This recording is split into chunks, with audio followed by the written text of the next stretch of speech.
see how do you know who the mayor will be? I don't know that. Do you know that? He's going to be very fine, and who knows, we don't know who the mayor's going to be yet.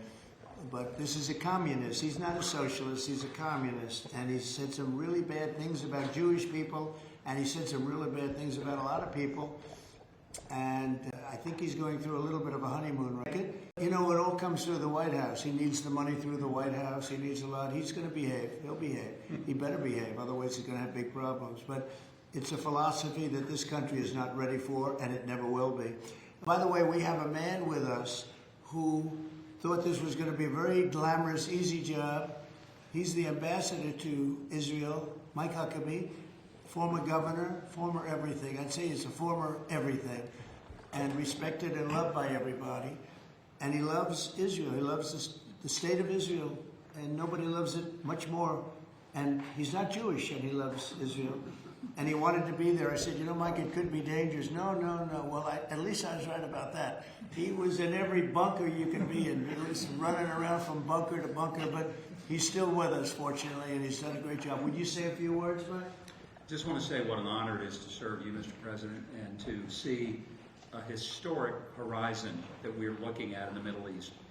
And when the President made his trip to the Middle East, and then he really reached out to the new Syrian government, knowing they needed a partner, and knowing that they could pick the wrong partner. And what the President did, which took us all off guard, but the strategic move in that has set up something that is absolutely historic.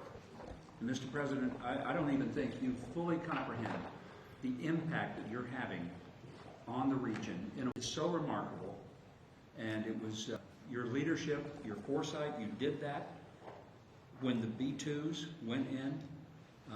The celebration, the sense of partnership that you gave with the Israeli people was so dramatic. But the message was bigger than to Israel. It was a message to the world.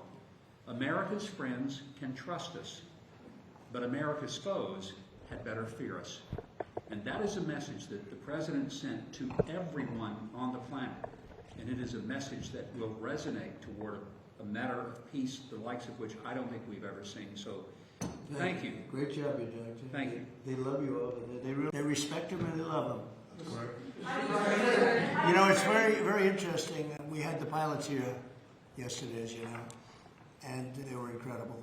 And we also had the mechanics. We had a lot of people here that had to do, I think of 70 people that had to do with that journey, a journey that could have been horrible. You remember what happened with Jimmy Carter, with the helicopters and all of the problems, and ultimately hostages.